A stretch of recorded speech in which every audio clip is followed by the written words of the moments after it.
Bangladesh bank ঋণ ও আমানতের সুদ হারের ব্যবধান বা স্প্রেড সর্বোচ্চ 4% বেঁধে দিলেও অনেক ব্যাংক এখনও সেই নির্দেশনা মানছে না। দুর্বল ব্যাংকগুলো বেশি সুদের প্রলোভন দেখিয়ে আমানত সংগ্রহ করছে, আর সবল ব্যাংকগুলো কম সুদে আমানত নিয়ে উচ্চ সুদে ঋণ দিচ্ছে। এ অবস্থায় কেন্দ্রীয় ব্যাংক সব ব্যাংককে 1 মাসের মধ্যে সুদের কাঠামো সমন্বয়ের নির্দেশ দিয়েছে। নতুন নিয়ম অনুযায়ী ক্রেডিট কার্ড ও ভোক্তা ঋণ ছাড়া সব ঋণে স্প্রেড সর্বোচ্চ 4% রাখতে হবে।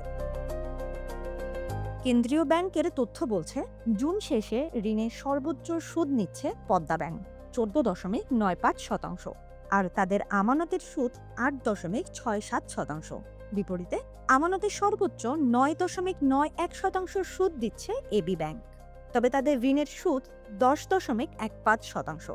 অন্যদিকে স্ট্যান্ডার্ড চার্টার্ড ব্যাংকে আমানতের সুদ মাত্র 0.62%। এছাড়া আমানতের সুদ 5%-এর নিচে থাকা ব্যাংকগুলোর মধ্যে ডাচ বাংলায় 2.63%, সোনালী ব্যাংকে 4.13% ও শাহজালাল ইসলামী ব্যাংকে 4.31%। বিশেষজ্ঞরা বলছেন, মূল্যস্ফীতির তুলনায় কম সুদ পাওয়ায় আমানতকারীরা প্রকৃত অর্থে নেতিবাচক রিটার্ন পাচ্ছেন।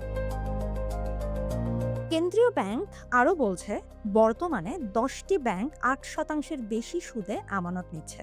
এর মধ্যে সর্বোচ্চ সুদ প্রদান করছে বেসিক ব্যাংক 9.22%, তারপর রয়েছে মেঘনা ব্যাংক 9.10%, বিডিপিএল 9.8% এবং এনআরবি ব্যাংক 9.6%।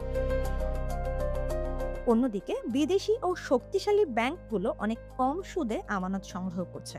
এর মধ্যে উরি ব্যাংক 1.6%, সিটিজেন ব্যাংক 1.93%, এইচএসবিসি 2.62% এবং ডাচ বাংলা ব্যাংক 2.63% সুদ দিচ্ছে। বাংলাদেশ ইনস্টিটিউট অব ব্যাংক ম্যানেজমেন্টের সাবেক মহাপরিচালক ডক্টর তৌফিক আহমদ চৌধুরী বলেন, অনেক ব্যাংক 2-3% সুদে আমানত নিলেও মূল্যস্ফীতি বেশি থাকায় আমানতকারীরা প্রকৃত অর্থে নেতিবাচক রিটার্ন পাচ্ছেন। শুধু সুদ আয় ব্যয়ের পার্থক্য নয়, প্রকৃত স্প্রেড নির্ধারণে ব্যাংকের ফি, কমিশন সহ অসুদ ভিত্তিক আয় ও সংশ্লিষ্ট ব্যয়ও বিবেচনায় নেওয়া উচিত। উন্নত দেশগুলোতে এ ধরনের সমন্বিত পদ্ধতি অনুসরণ করা হয়।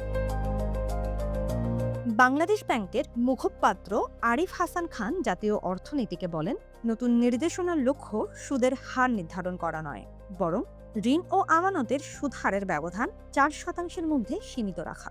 সার্কুলার প্রকাশের 1 মাস পর এটি কার্যকর হবে। নির্দেশনা অমান্য করলে সংশ্লিষ্ট ব্যাংকের বিরুদ্ধে ব্যবস্থা নেওয়া হবে।